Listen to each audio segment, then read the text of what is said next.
Hey math kids, in this video we're going to look at section 3.EB and we are going to learn how to make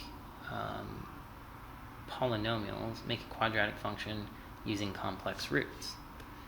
So actually, if we know that this is the root to a quadratic function, we know that its conjugate is also a root. Because for quadratic functions, roots show up in conjugate pairs. As we saw in the previous video, we always had a plus or minus, but this part and this part were the same. So conjugate in this case is just going to be if the imaginary parts have different signs.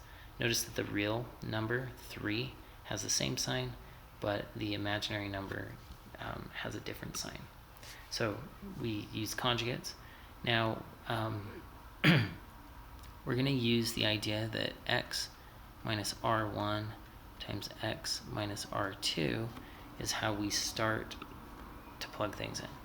So what we're going to do is we're just going to change all the signs. So we're going to say x minus 3 minus 5i, and then x minus 3 plus 5i. Once again, I changed all the signs on this purple one, put it right here, changed all the signs on the yellow one, and put it right here. Okay, now we just do a bunch of multiplication. So I'm going to multiply x by all three of those. So x times x is x squared. X times negative 3, negative 3x. X times 5i is 5ix. Now in yellow, I'm going to multiply everything by negative 3. So all three pieces. So negative 3 times x, negative 3x. Negative 3 times negative 3, positive 9. Negative 3 times 5i is negative 15i. Then I'm going to use blue to multiply everything by negative 5i. Negative 5i x. Negative 5i times this would be positive 15i. And then negative 5i, positive 5i is negative 25i squared. Alright.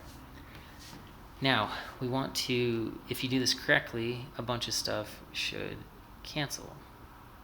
So, for example, we have a negative 15i and a positive 15i. We have a 5ix and a negative 5ix. We can combine this and this into a negative 6x.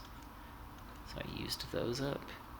And then I'm just going to write the rest of what we have, and then we'll talk about how to deal with it. So we still have an x squared, we still have a plus 9, we still have a minus 25i squared.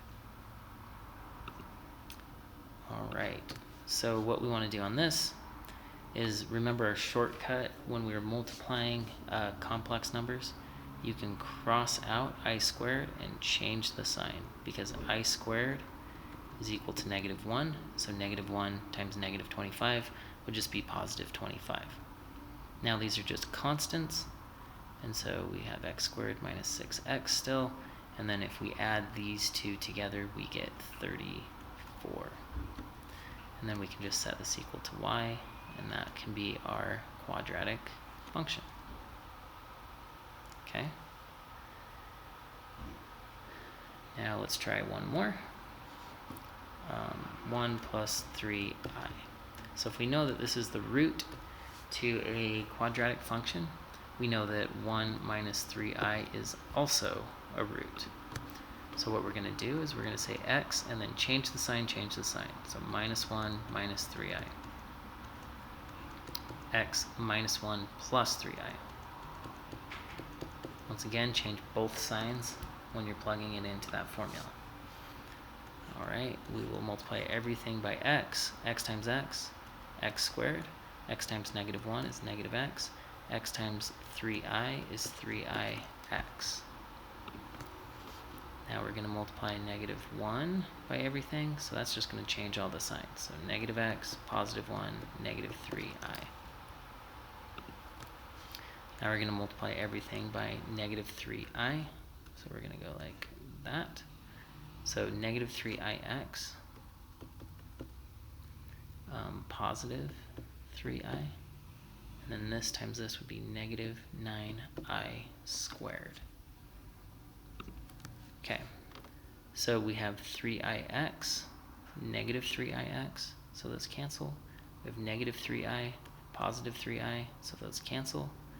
And we have negative x, which would be negative 2x. Now we do our shortcut, cross this out, change the sign. So 9 plus 1 is going to be 10. And then we can just bring our x squared down right here. And since everything's a different color, let's make our y a different color as well. There we go. That's our pretty equation. It's a quadratic equation that has these complex roots. If you need additional help, please come to Math Lab. Until then, calculator.